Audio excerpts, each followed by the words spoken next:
All right, episode today. My goodness, I'm excited to have this bloke in. He's a championship player with the Perth Wildcats. He's played for the Boomers. He was picked number 56 in the 2022 NBA draft for the Cleveland Cavaliers, and he's just signed a brand new deal with Melbourne United. Thank you so much for coming on down. Luke Travers, welcome. Thank you. Thanks for having me. Thanks so much for coming down and doing the podcast today, mate. What's been going on? Not much at the moment. Besides all the basketball and gym, pretty much playing golf just about every day. Yeah. But yeah, besides that, just chilling out at the moment. So it's been good. Nice. How many months have you had off now since the end of the Perth season? I believe it's been maybe 2 months now. Yeah. So it's been, like I said, super chilled, and to be able to relax for a bit is something different that I haven't done for about 2 years. So it's most been definitely. Well, I guess because your last ones you were over in America, and were you you're playing SBL in between one season as well? Yeah. So 2 years ago it was SBL throughout the whole off season. Then obviously last season was all the LA stuff and all the draft stuff. So it's pretty crazy now to have actually a bit of time off. It feels weird. Does it feel good just to rest up the body for that time as well? Yeah, for sure. I've been dealing with like knee tendonitis and stuff like that for a while now. So to be able to chill out and finally narrow down on that and try and fix that is it's something that I wanted to do for a long time. So it's been good. Nice. And have you had any trips you've been to? I've seen on your social you've been to Bali. Yeah. How was Bali? Yeah, Bali was sick. Couple housemates. So that was we only went for 5 days, which is like the perfect amount, I think, for Bali. Like we were pretty sick of it by the end of it as well. There's only so many bintangs you can drink, and so many vodka Red Bulls, and you go, I'm out of here. So a lot of milkshakes by the pool as well. Of course. Definitely need to burn that off. And then there was Bali, but then the other one I actually wanted to ask you about was you went to Kalgoorlie as well. How was Kalgoorlie? Because I actually just been to Kalgoorlie recently too. How was that? It's actually not that bad. Like it was a good time away. Went for about, same thing, like 5 days. Funny thing is, I posted that story of the super pit, and I posted with the Grand Canyon tag. Yes. Oh my God, the replies I got to that. I had Americans in my DMs being like, "Oh my God, like he's back in the States and all that stuff." I was like, "No." Like I went into that, I was like, "It's nothing compared to the Grand Canyon." And then I posted that, all the Americans. Yeah, that was disappointing. But to be fair, when I first saw that, when you posted that, I was sitting next to Beck and I was going to do the stories, and I saw it and I went, hang on, because we'd just been. I went, that's the super pit, isn't it? Like, so it got me too. Yeah, there's a lot of people that thought that. So. Kalgoorlie, what a wild place though, hey?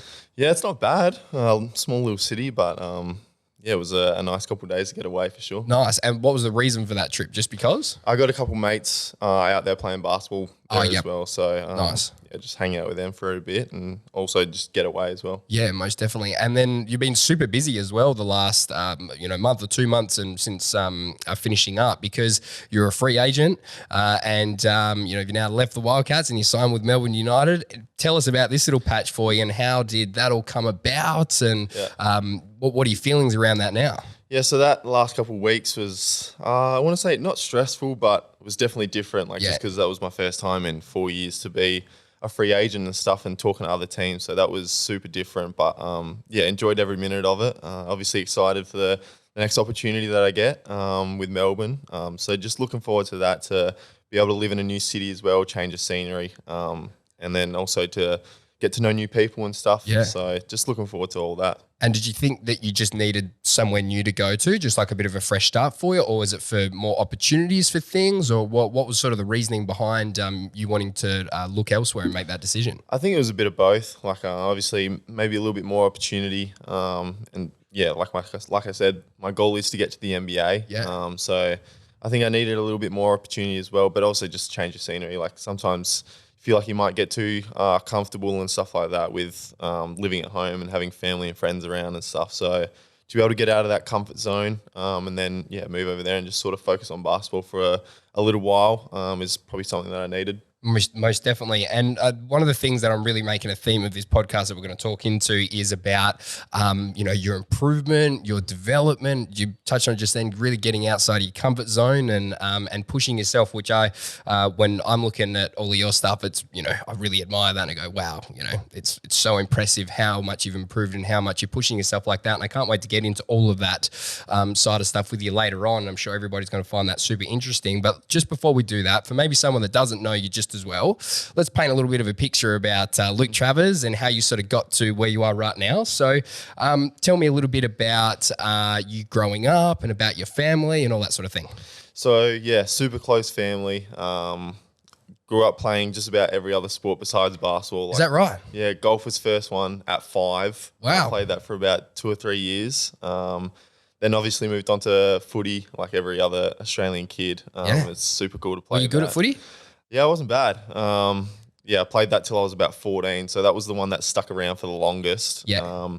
Played soccer before that, T-ball, all that. And then eventually at about 11, I went down and watched my brother play basketball and instantly fell in love with it and gave it a try. And then from then on. So up until 11, you hadn't played basketball? Yeah, it was crazy. Wow. So I was at that point, I was playing footy and basketball. And yeah, by the end of that was just became too much. Like my body was sore by the time I played basketball, sore before I played footy and all that stuff. So at about 14, decided to put footy aside and just focus on basketball. And then ever since then, just haven't really looked back. Amazing. And were you pretty good at all those other sports? I imagine someone like yourself was just one of these guys that's one of these annoying athletes and just so good at every sport or whatever that they do. Yeah, I'm not going to sit here and just be arrogant and he stuff. Was good. But he was good. I wasn't too bad at some of the sports. But yeah, it's just the competitive nature of it was just the fun part. So enjoyed every single sport that I played. Great. And what was the first club that you played for? You grew up in Rockingham, hey? Was it Rockingham Flames that was your first junior club? From 11 till, I want to say my last season with Rocco was, I want to say 17 before I signed with Wildcats and stuff. And then obviously moved to Coburn and then signed with Mandurah but didn't play a game. But yeah, from Rocco, the minute I started playing, my first game I got approached by one of the scariest coaches I've ever met. At that point, looking back, I'm like, why was I scared? It's Tyrone Thwaites came up to me after one of my domestic games and just asked me to come down to state champs trials. Did that. What made him so scary? I don't know. Like just at that point, I was still pretty young. And I rocked up to that training session, did it, got through it. Didn't show up for the next one. Like was way too scared of him and stuff. So put that aside for a bit. Focused on footy, and then maybe like a year later, ended up doing the whole wobble system and stuff like that, and that was awesome fun. Amazing. And you're really good mates with Luke Jackson, which everybody loves to talk about. I think if either of you do anything, there's some article between the two of you, which is that's super cool. Like we grew up together through high school and. I can say he's probably the biggest dickhead I know for sure. So to see him doing what he's doing is pretty impressive. Yeah, most definitely. And the teams that you played together in, there was national teams, and you went to school together as well. Went to Willetton High School. Yeah, so we played under 16s, 18s, 20s, like state teams. Yep. So that was always good fun. The Australian teams, which was. Yeah, that's something that you remember for the rest of your basketball career and stuff. So, and then obviously high school, played there together. So, anytime we shared the court was a lot of fun, and it's stuff like I said that you remember for the rest of your life. And who's better? I'm going to say me because when I've asked him, he says him. Yeah, I expect that completely. But yeah, sure. Your first professional team that you were playing for was the Wildcats. How did that come about? Because you were a development player. And for anybody that doesn't know, well, the development player, kind of is pretty much you get on the court for the last, 60 seconds of the game when you're 20 points up or whatever, and you get these really small little opportunities and, there's the grind and you got to fight and really sort of make your way into the team. What was that like when you first signed with the Wildcats and, that first season where you're a DP, maybe not getting as many very, very small opportunities, but making the most of them? Yeah, I think it was a real eye-opener. I remember graduating from high school, and then like a week later, I'm straight into training and stuff. Wow. And I mean, that was a like I said, eye opener because I was training with guys like Damo Martin, Bryce, and stuff like that. And that was. Were you a Wildcats fan growing up as well? Yeah, for sure. I remember. Amazing. Yeah, after domestic games and stuff, you go home and you watch the Wildcats games and stuff, and so grew up going for them, and then eventually playing for them at the same time was a dream come true for sure. But yeah, like I said, going into finishing high school, and then a week later you're into training. You got to learn from those guys. But that was and I imagine it's such a massive step from going from, you know, as much as you were training really hard and everything with with the national, junior national sides and SBL and whatever. That's a whole nother ball game, isn't it? Yeah, for sure. And going into like it's 7 o'clock weight sessions and stuff, and I'd barely lifted before that as well. So I'm going in there lifting like 15 kilo dumbbells, and everyone's like doubling my weight. Yeah, and it was crazy, but yeah, you just got to get through it, and then eventually it's smooth sailing after that. Yeah, and Trevor Gleeson was the coach as well. Yeah, and he was very, very successful, and you can see why when you actually get around him, and you learn from him as well. So that was a real good first year, and then like I said, after that the rest was history, and it was good fun. Yeah, most definitely. And what I touched on before was the small opportunities that you get as a development player. You were one of the only real development players that I can think of that really made the most of those few seconds that were on the court. So if you get on in that first season, those early opportunities, you'd get a bucket, you know, you'd get a shot, you'd get a steal, you'd just sort of do a couple of really good things just to show that bit of potential and make the most of those opportunities. What were you working on at the time, and maybe what was the mindset at the time when you were getting those little glimpses and making sure you did the best you possibly could with those small little chances to then create more opportunities for yourself? Yeah, I think it all started with training. Obviously, you don't really get too many opportunities on the games, but training was the one opportunity that you sort of get to show what you can do, and sort of just get used to that sort of environment as well. So once your name was called in those games, whether you're up 20, down 20, whatever it was, like I said, you just got to make the most of it, and have no regrets was the big thing that I was sort of living by.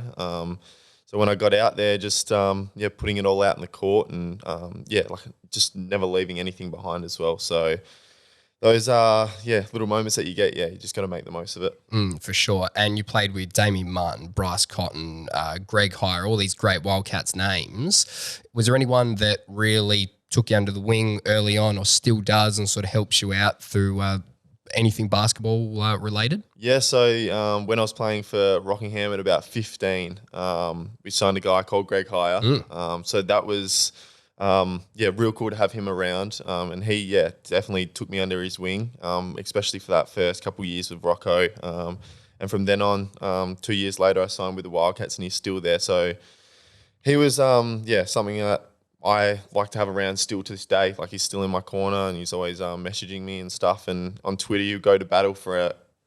Does he really? He loves it, does he? He loves it. He wakes up every morning, sees if there's anything there, and if there is, cracks the knuckles and go, here we go. Yeah. So to have him in my corner is super helpful. And for that first couple of years, definitely needed it for sure. And you improved so rapidly year on year with the Wildcats, so much so that, you know, you had so much personal success, but team success as well. Part of the 2020 championship team, and there was some other playoff appearances in there as well. What was it like being being part of such a successful team and being able to, you know, build on yourself so much with all these other really experienced guys around? Yeah, I think that's just sort of what is expected of Wildcats, especially for the last 20 years and stuff. So they're expected to get to the finals and stuff like that. So going into it, you just sort of got to prepare for that, whether it's taking care of your body or working on your game as well. So going into that, sort of knew that's what was expected of me. So that definitely helped with the mindset sort of thing. But like I said, having no time off for the last 2 years is something that has helped me for those moments as well. So, I say putting in the work for those last couple of years definitely helped for that. For sure. And then the 2021-22 season, that was like your breakout year. And it went from you were getting some good opportunities, but now there was all this hype about you he's going to go to the NBA and he's got all that potential. What was that like when the hype started to kind of happen, and how did you deal with that at the time? Yeah, it was you obviously dealt with it really well because it worked out for you. But yeah, I definitely was. Pretty crazy. I remember starting the year, I was at the 4. Didn't go too well at all. I was starting games, and then eventually minutes just started to decrease. But yeah, I just had to stay ready and stuff. And then obviously Bryce went down got my hair cut, got the mullet, and then sort of just went up from there. So it was all the mullet, Started playing a lot more minutes and making the most of it as well. So and that finals or the playoff series with the Illawarra Hawks, you were huge, yeah. That was I want to say it's some of the top moments of my career so far as well. So that was super fun and sort of just started everything else for me. For sure. And was it always a goal of yours to be nominated for the NBA draft or get there? Or was it more something that you were just playing the best basketball you could here and that opportunity then came up once you started to play well? How did that kind of come about? So before I signed my 3-year deal with the Wildcats, got a call from Daniel Moldovan, who's now my agent, and he just called me and said, look, I've got this 3-year plan for you. You're going to sign with the Wildcats. You're going to play your first year, play your second year, and then that year you're going to declare for the draft. And at that point I was like, yeah, right, that sounds pretty cool. But at the same time, I'm trying to keep it realistic. But so I got through that first year. Obviously, that second year rolled around, and that was the year to make or break it.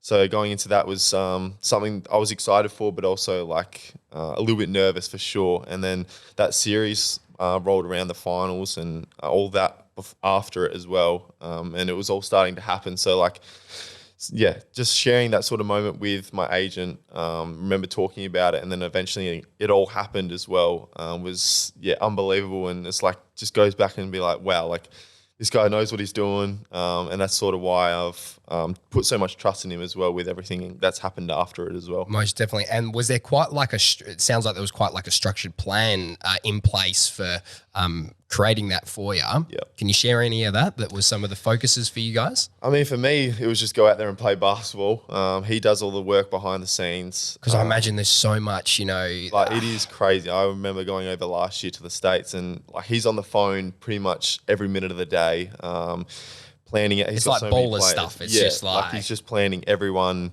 all their futures and stuff like that. So there's a lot of work that goes behind the scenes with him, and I just have to go out there and play basketball and do my best job of that. But yeah, we had a plan out of going to the States and improving and all that stuff, and everything that he's put out and planned has pretty much happened so far. Amazing. So it's pretty cool. And how did you actually get into contact with him to start off with? I actually don't know how he had my number or my mum's number, but yeah, he just randomly called when I was about 17, and my mum came home from work. So I had this missed call from this guy called Daniel Moldovan, and I remember like going, who's that and stuff, and he just pretty much left a voice message, and he was like, look, I have this plan for Luke Travers of this 3-year plan, like I said, and we want to put it into motion. So my mum called him back the next day, listened to what he said. She came home that day as well and pretty much said, like, this guy knows exactly what he's doing. I think you should seriously take a listen. I did, and yeah, everything, like I said, everything that he's put out to plan has pretty much come true so far. So that is actually amazing that he sort of saw that in you so early on, and there was the processes in there so early on for that to happen. Wow. Yeah, and I think that's sort of why I put so much trust in him, because there wasn't too many people. Obviously, people believed in me at that point, but yeah, like I could probably count them all on my on one hand. So to have that sort of belief from an agent is definitely something that, I won't take for granted, and something that, it's definitely stuck by me so far. That's amazing. And now tell me about actually going to the draft. Where did you fly into? What did you know? What were you expecting? Was it anything like what you were expecting? Was it totally different? I had probably zero idea of what I was actually going to do over there.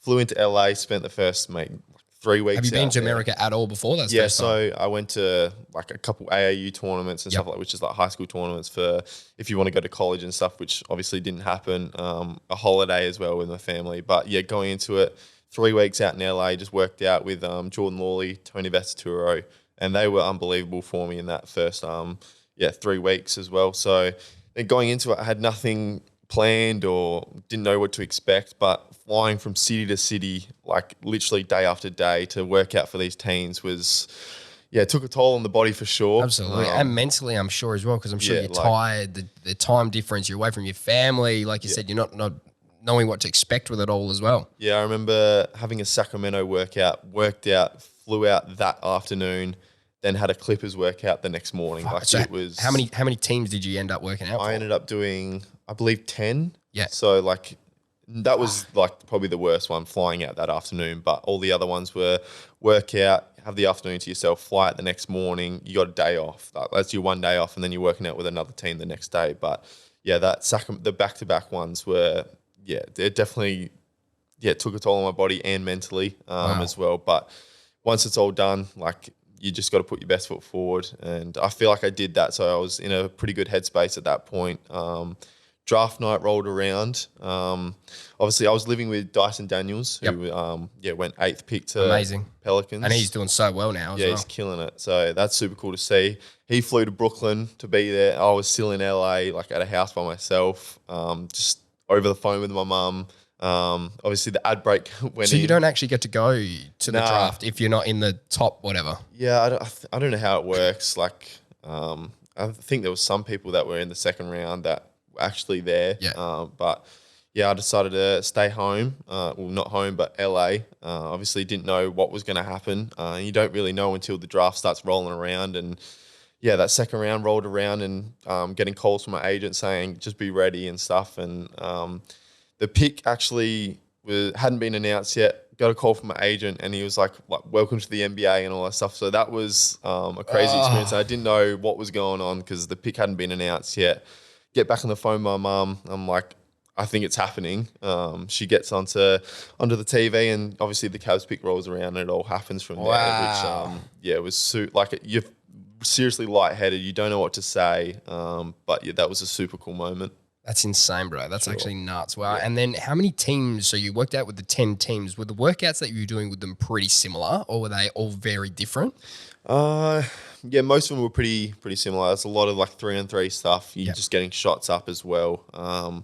But some were a lot more intense than others. Like some will finish off with running or something like that. Mine weren't too bad, but I heard stories about, other got to do like 21 laps in a certain amount of time or 3 minutes straight. And like you said, when you've done 10 of them, you're like, I can't be fucking with this, bro.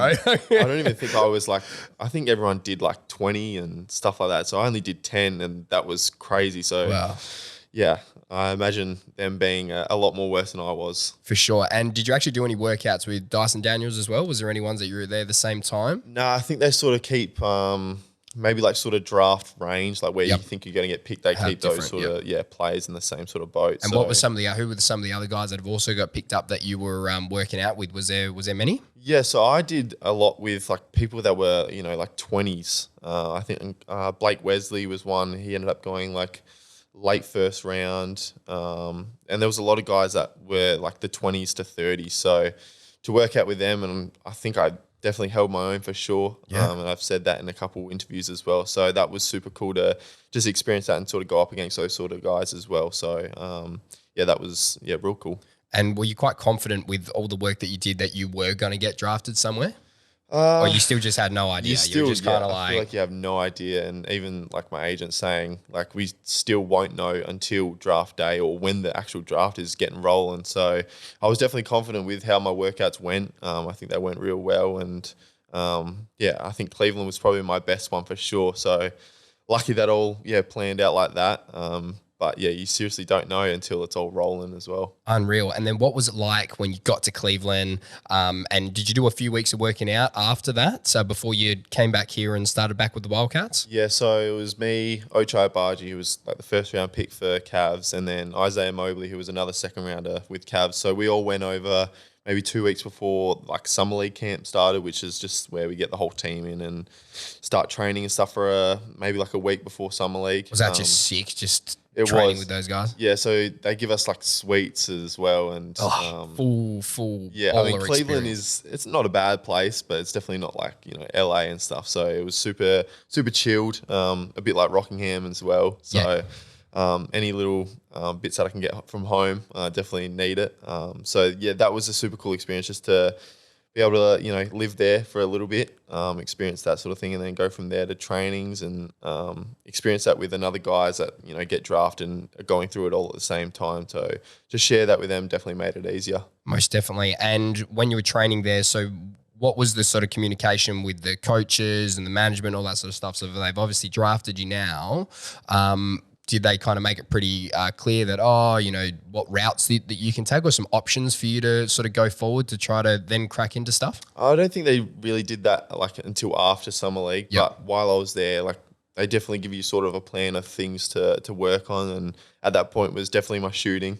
So we spent half an hour before every training getting up shots as well. And there was there's 20 coaches as well. So they have 3 rebounders at each court. Unreal. So there's just so many people. And so we had JB Bickerstaff, who's the head coach of Cavs, pretty much run all the sessions as well. So you're super nervous for that as well. So trying to put your best foot forward as well and not freak out too much. But yeah, that was super cool to have him around as well. And then all those coaches trying to help you out as much as they can. But yeah, once Summer League ended, they sort of just give you like you said, a sort of options to have. And I mean, at that point, I didn't really have too many. It was just it was Wildcats and that's it. But they still give you a lot of things to work on, and they're staying constant communication with you throughout the year as well. So that was real cool to have in my corner as well.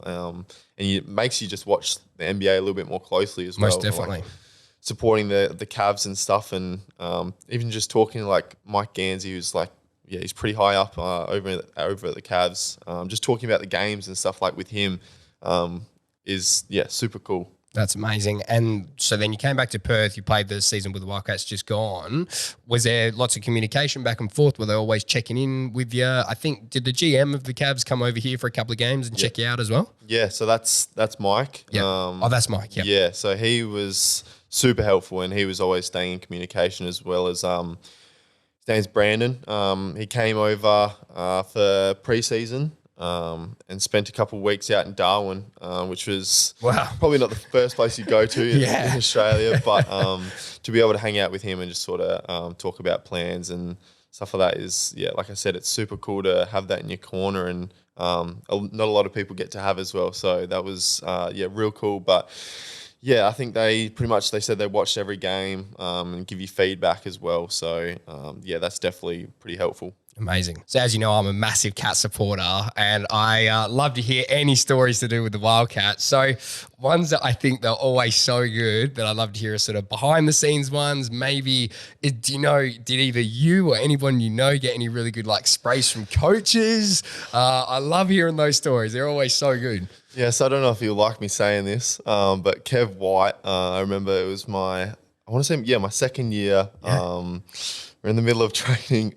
Probably was completely my fault. Some dude leaks out in transition, and Trev's gone up to Kevin, being just fucking grilled him. He's like, "What are you doing?" Just standing there at half court, and the dude's just leaked out and stuff. And Kev's gone up to him and goes, he's getting grilled. Trev is giving it to him right now, and he just goes, "Oh, well, can we we have a TV on the sideline?" And he goes, "Can we watch it back on film?" And Trev goes, "Fuck no, get to the baseline, start running." And he's just cutting laps. I'm pretty sure, I've never said it to him, but pretty sure it is completely my fault. So he's just taking the full wrath of Trev for and he has no idea that it was my fault. And this dude just run straight by me, and I've just watched him, and the dude's leaked out. He's got a dunk, and he just completely blamed Kev White.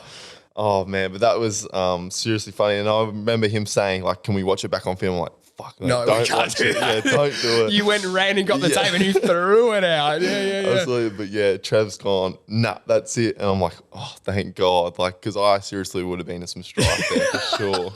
Would have got an apology to Kev, sure. And then another grilling over to you. Yeah, for sure. Cool. And who's your hardest player that you've had to match up on? You've played in so many, NBA, lots of different leagues and all over the place. Who's been the guy that's oh, fuck, I'm playing on him today? So obviously, got to quickly shout out Bryce.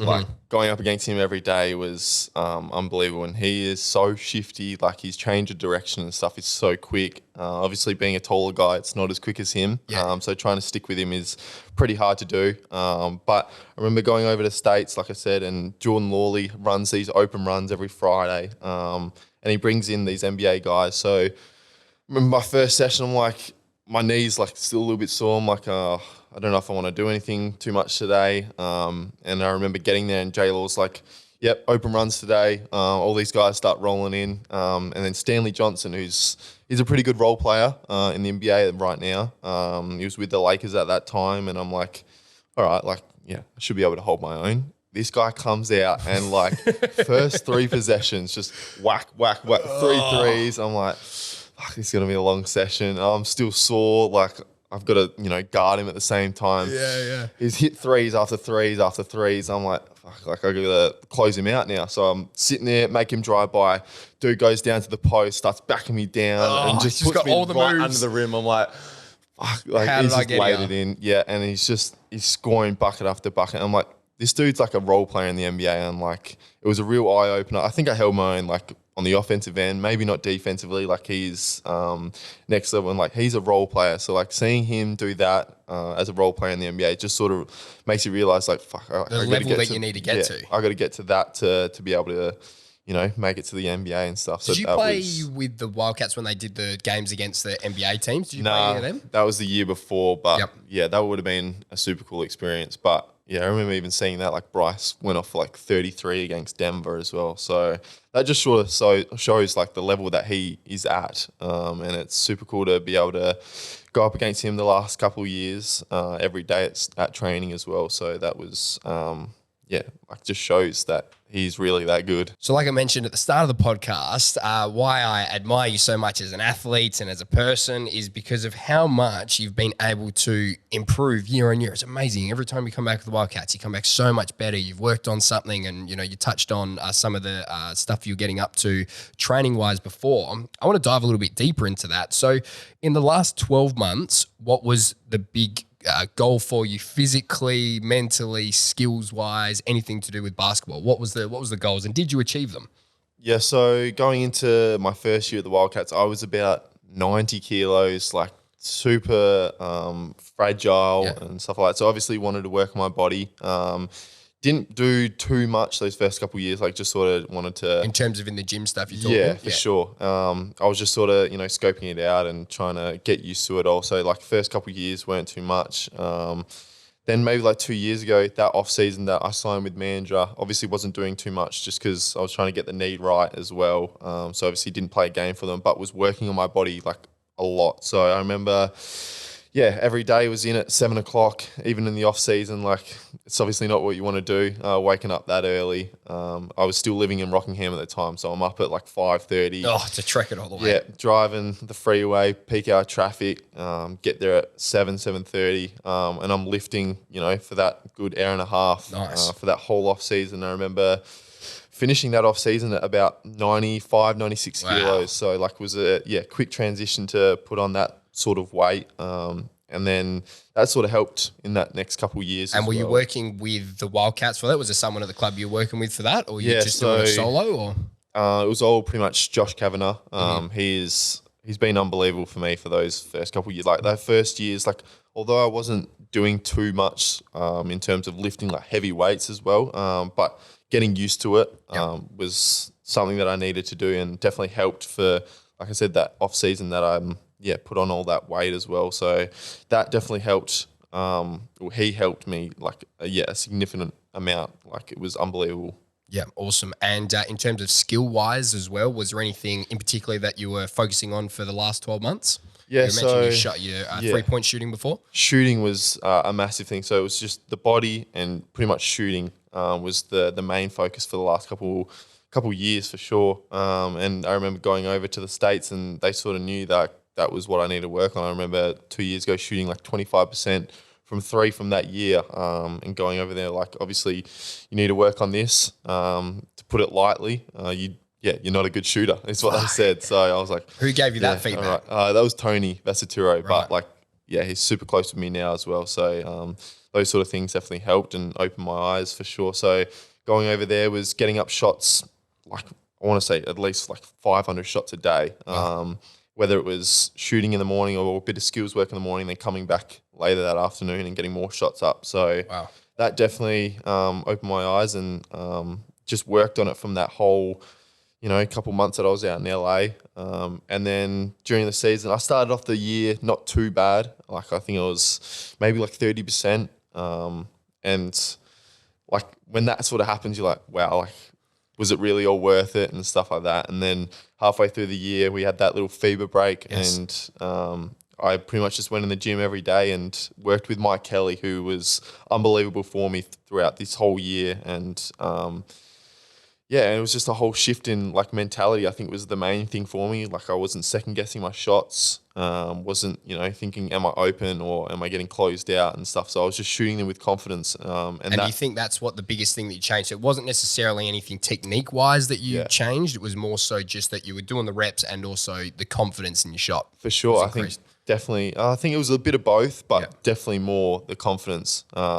Just sort of getting back to narrowing those little points down of getting low in a stance. And then, when you're open, shoot it with confidence. And as soon as that happened, I think a lot of people have said it, like it was maybe like 60% from three for that whole last half of the season. Yeah. So, that was something that I want to keep doing. Obviously, it might not be as good next year, just because hopefully the volume's up a little bit more. Like I think it was like 2.5 attempts per game, which is not too bad, but I want to get that up as well. So whether it's still try to keep it at like 35%, that's definitely a goal of mine for sure. Most definitely. And were you working, you obviously mentioned you were working with Josh in the gym and Mike Kelly for sort of shooting and stuff. Was there anybody else outside that you were working with for anything to do with your health, fitness, well-being skills in terms of like, so I know there's lots of sports psych stuff that people work with now that really help with confidence, nutrition, dietitians, anything like that, like extra? Definitely sports psych. We have we had a new one this year with Kim Mercer, and I like seriously went to her like quite a bit, like for just visualization.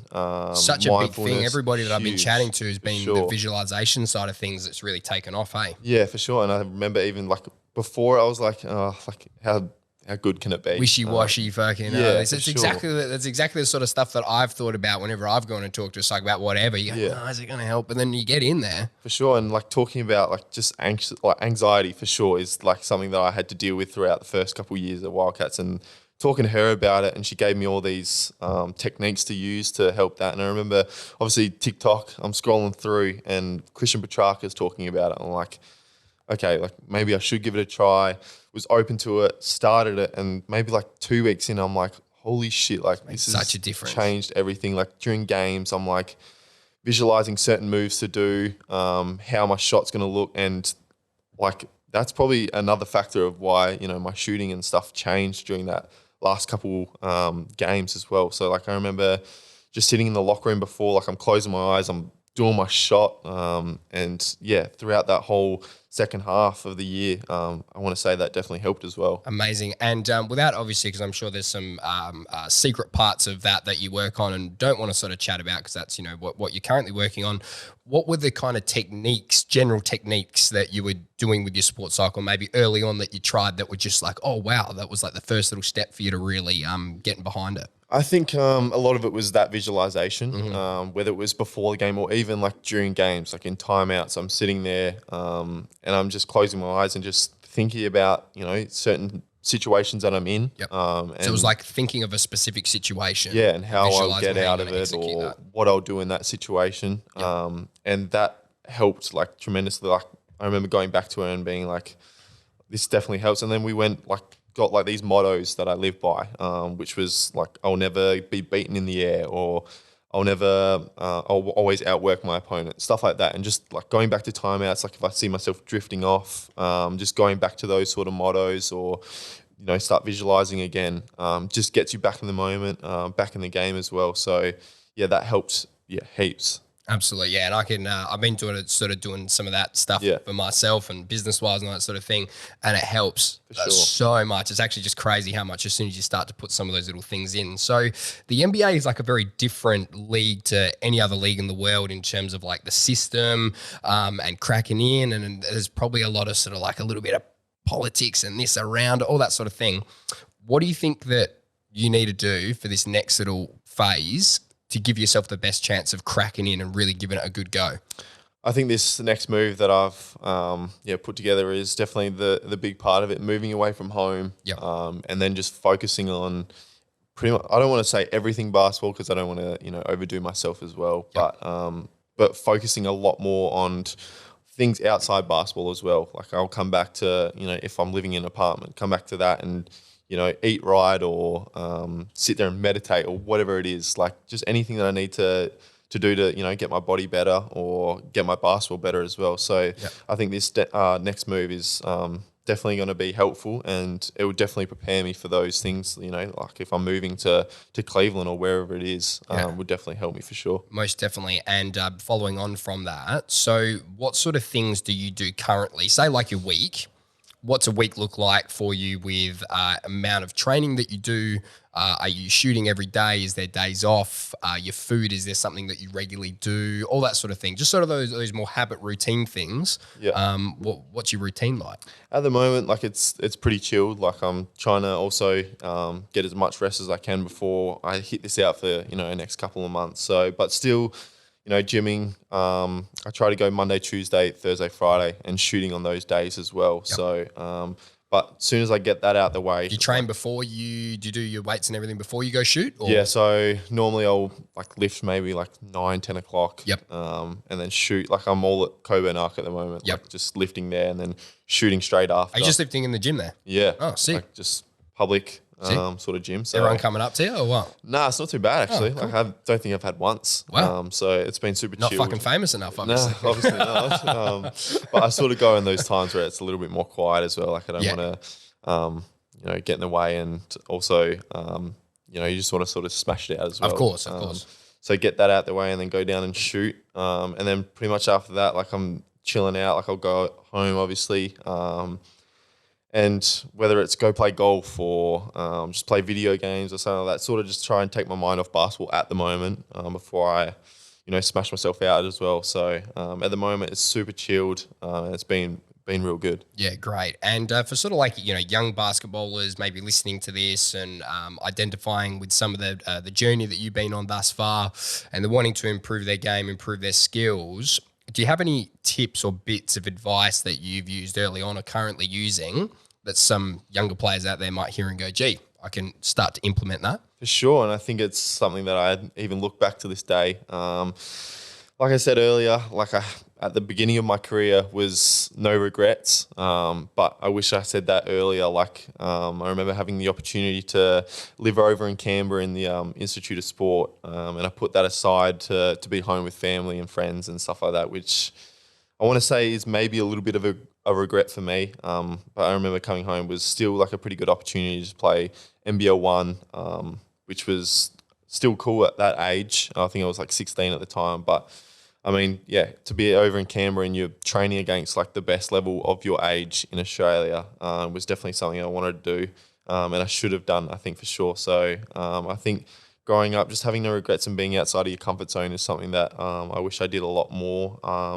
And it's something that, all these kids they've got so many opportunities these days with so much exposure. So I think that's the biggest thing that I wish I did growing up. And it's definitely something that all the kids out there can still do now. Absolutely. And man, like I said, that's one of the things that I admire about you so much is because of how much improvement that you've been able to make. And that's from hard work, dedication, putting yourself out there. It's not fucking easy stuff to do. So it's, sure. It's very, very, very impressive and it's obviously paying off amazingly for you. So moving on to this year with Melbourne.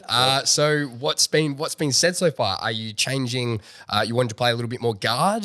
Is that kind of, again, one of the reasons that you may be looking to move? Or I think it's pretty much a little bit the opposite. Like I'm going to play a lot more of the 4. Is that right? Cool. Yeah, so we've got a super stacked team at the moment. A lot of who's in? talent. Who's in right now? So we've got JLA, Jalawala Chul back. He's a weapon because he's just been away for a year as well. Yeah, he went to China, I think. Have you played with him before? Yeah. Oh no, I haven't played with him, but I spent that little bit of time out in LA with him. He's obviously another Moldovan client, so I lived with him for a little bit. Really great. So that'll be super cool to have him on my team as well. And most definitely. Obviously, Aru Hakporti, who's another, he's a German or French kid or German. Yep. German. Yep. That's the one. So he's another NBA type talent. He's still, I think he's 20. So another young guy that's trying to get to the NBA. So if I can help him in any way, and he'll help me, obviously. Then obviously Shaylee, Chris Golding. So it's the guys that have just been around forever, that'll have just a wealth of knowledge, I'm sure. Yeah, and to be able to learn from guys like that is something I'm looking forward to, but also have a little bit more of a bigger role or leadership role or whatever it is. So definitely looking forward to that. And yeah, to try and win a championship as well as get to the NBA. I think those sort of results will all just take care of itself. If we're winning, hopefully we're all playing well as well. So it'll be super cool. And when do you head over? Where have you got a start date? Are you going back to the US anytime soon as well to do anything? Yeah, so I head back to LA for a month. Cool. At the beginning of May. So hopefully go to Melbourne for a couple of days before. And what's that for LA? Is there anything particular? Just work out with Vasatura again and Jordan Lawley. So I'll spend a full month out there, from there to Cleveland for a full month. So that one I'm super looking forward to, just to be able to hang around those, type of people and coaches as well, and let them get to know me a little bit more. And then from there on to Summer League again, which another thing that I'm looking forward to a lot, just because you get the first one out the way and you sort of feel it out last year. So now going over there, super confident, know what to expect. So it should be, a lot of fun. That's awesome. Have you got a place to live yet in Melbourne? Are you still looking? Got to sort all that out? Yeah, got to sort that all out, which hopefully I'll do over the next, couple months. So as soon as I get back to Melbourne, it's straight into there, and you just knuckle down from then on. Yeah, sick. And did I hear somewhere that you're hell into shoes as well? This is completely off topic, but yeah, very into shoes. I'm fucking into shoes now. Yeah, I've accidentally fallen into it. Yeah, it's a very expensive trap. It is. Yeah, it really is. Back at my mum and dad's house, I took over my brother's room soon as he left. Fuck yes. Turned it into a shoe room. So I've got... Have you got, as in you got the slots, you got them on the wall? Yeah, on the wall, the slots. Nice. I think I'm about, I want to say maybe 120 at the moment. So nothing too extreme, but it's something I definitely want to, keep growing as well. You got 120 pairs? Yeah, I say around there. But see, I've got I think I've got 15 now. I'm I'm a shoe guy now. That's not, well, I'm going to shut up now. Wow. It just slowly builds. So you don't even remember when did I get those shoes and stuff like that. And but yeah, I love my shoes, and even just getting into fashion now as well. It's sick. Just something to get your mind off basketball. Totally. Obviously, like I said, expensive trap. Yeah. But what's your best shoe? These would be up here. Yeah. Yeezys. Yeah, for sure. I do have some just Burberry sort of dress sort of shoes as well. Sick. So you're going you're not just going Nike Jordans, you're going all shoes. I've got Jordans, Yeezys, just love Dunks. feet, just love it. Yeah, so it's a lot of fun. A lot of fun to have. That's good. I've just gone more the Jordan route of stuff. Yeah, that's a good start. It is a good start. The ones I really want to get, I want the lost and found ones so bad. Yeah. Oh, they're so expensive. I'm just waiting for the raffles to come up for them. But it's crazy. It is wild. Yeah. Hey, mate, well, thank you so much for coming down and doing this podcast. I'll stop hassling you to come down and do it now. But I really appreciate it. Like I said, I love watching you play, have loved watching you improve in your journey so far. I'm a massive fan. And I know it's going to absolutely blow up for you because you put in all the hard work. So thank you so much for coming down, and good luck for everything over in Melbourne and in the US. Thank you. Thanks for having me. Love it. No worries.